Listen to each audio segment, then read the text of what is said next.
Finding Patient Zero. This past weekend, my wife and I traveled to Washington, D.C. for a short getaway. Like most major cities in the world, there are a plethora of people to encounter. One particular interaction stuck with me. We were sitting in the back seat of an Uber, heading out to get some lunch. At a stoplight, a woman approached the vehicle. Her eyes were glazed over, face sunken. Her clothes were tattered.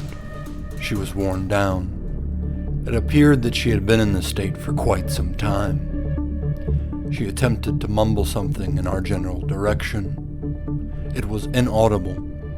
I don't think we could have made it out even if we were outside the car standing right beside her. After a few seconds of general inactivity from both sides, she shuffled along in a different direction, off to potentially repeat the same interaction with a different set of individuals. I don't know if this woman was homeless. I don't know if she was addicted to drugs, had mental health issues, suffered from abuse, neglect, or a combination of other maladies that we can conjure. The only thing I know is that this woman wasn't there. Physically, yes, but only the shell, an empty husk of what was. Her experiences, her values, relationships, identity, all stripped away and replaced with the walking dead. This woman was a zombie. Make no mistake, I don't enjoy saying that about anyone. That is a stark accusation to make about a fellow human being. But that is what I saw and felt. And that is what I believe you become when you take away all of the depth that makes up your being. We have an infatuation with zombies that is hard to ignore. That is evident in our selection of television shows and movies. There is a reason that Hollywood keeps producing this type of content. We keep watching. The Walking Dead, 28 Days Later. We read books that get adapted into movies. World War Z, I Am Legend. We even play video games to get a piece of the zombie killing action for ourselves. Hello, Alice. What about this genre exhilarates us, keeps us on the edge of our seats, glued to the screen?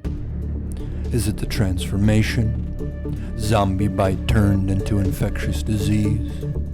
A virus spreading throughout the populace like the plague?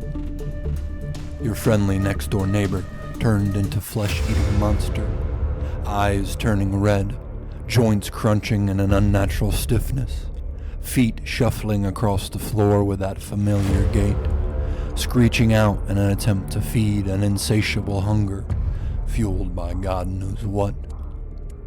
Or maybe it is the post-apocalyptic world, a glimpse at what life would be like if everything descended into chaos, including ourselves.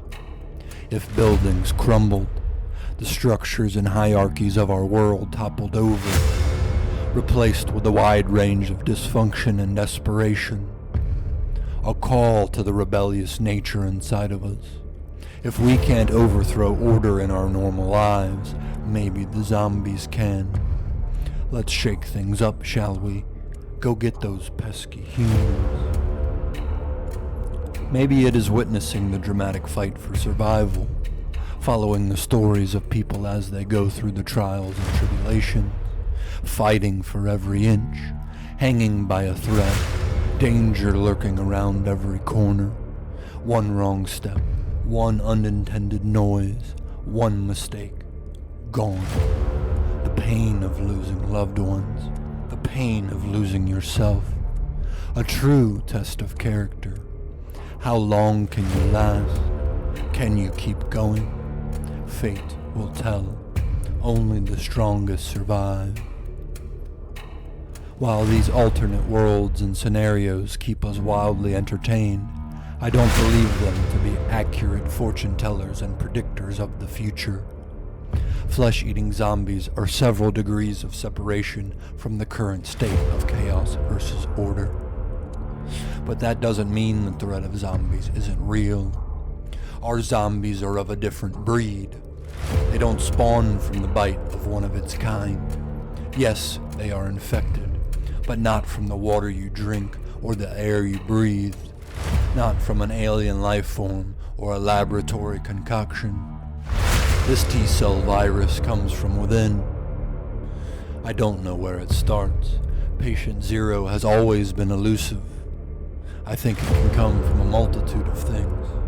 A poor decision, a betrayal of faith, a lie that you tell yourself or others, an action that promotes darkness, something that doesn't serve you. And it builds, and it builds. 1 becomes 2, 2 becomes 4, 4 becomes 8. The hungering maw growing and expanding, getting stronger. The beginnings of your transformation. Virus spreading, infecting new cells.